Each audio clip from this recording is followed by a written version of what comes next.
Amexem-Empire Imperial Merchant Marines.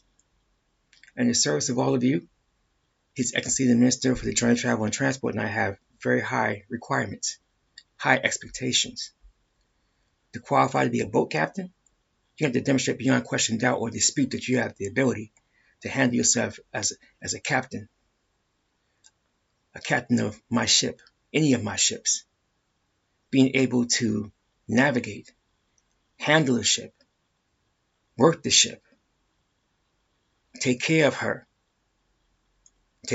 crew, and know who you are in your condition and your position regarding the winds.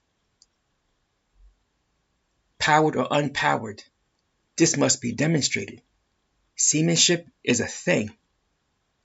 Dealing with the subtleties and intricacies of going in and out of ports is a thing. Provisioning the ship is a thing. Securing the crew, whether they're aboard ship or if they're on dry land, if they're on the beach, is an absolute thing that must be mastered beyond question, doubt, or dispute. So we don't take Imperial Merchant Marines lightly. The ability to move our commerce and trade across the planet on our own vessels, it is paramount. It is essential. Now, when most amalgamate into the Amexem-Moor-Empire under Article 5 of our Constitution, because we have compulsory service, the boat go to IDF. Most are automatically assigned to IDF or IDF Reserve, mainly IDF Reserve. You have to be selected to be part of ICF. You really had to be selected to go to the Imperial Merchant Marines. Our Imperial Merchant Marines, that is our commerce and trade. ICF's role is to secure Mare Liberum for our commerce and trade, our introjective commerce and trade, our intransitive commerce and trade. They must do the duty, obligation, responsibility in conjunction with the Imperial Merchant Marines.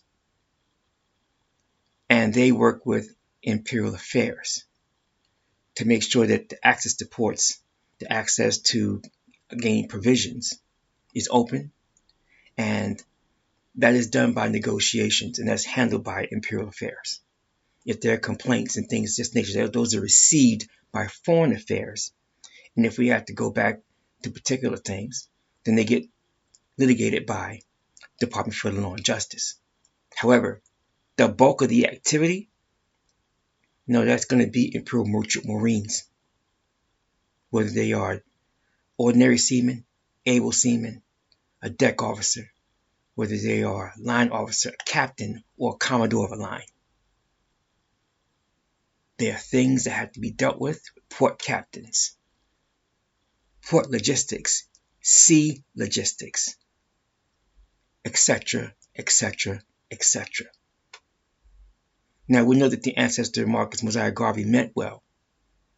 He didn't have enough help, didn't have enough knowledge and information in particular things, and he got burned, he got hurt, and he paid for it. We had over 100 Earth years to figure out what he did not know and where he went wrong and solve it, which is exactly what we have done.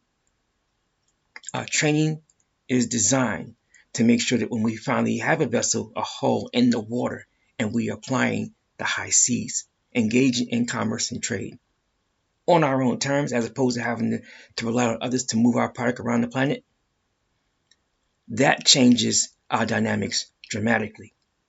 So it basically comes down to the Minister for the Joint Travel and Transport and I making sure that we have competent captains, competent crews, and that our ships are seaworthy, and that the seamanship that is done by the captain and crews ensures that our vessels are seaworthy, in conjunction with the work from Sea Department, in conjunction with the work from the Imperial Maritime Agency.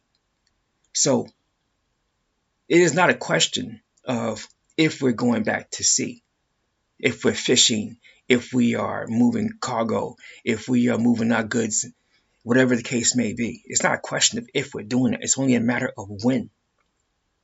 As I always say, it's never the what, it is always the how. In this instance, we have so much we have to learn. We have so much we have to teach. We have so much we have to go through to maintain and expand our learning curve in the process. So it's a job. And the job that we're doing, it's for the future. It's what we win, generation under generation.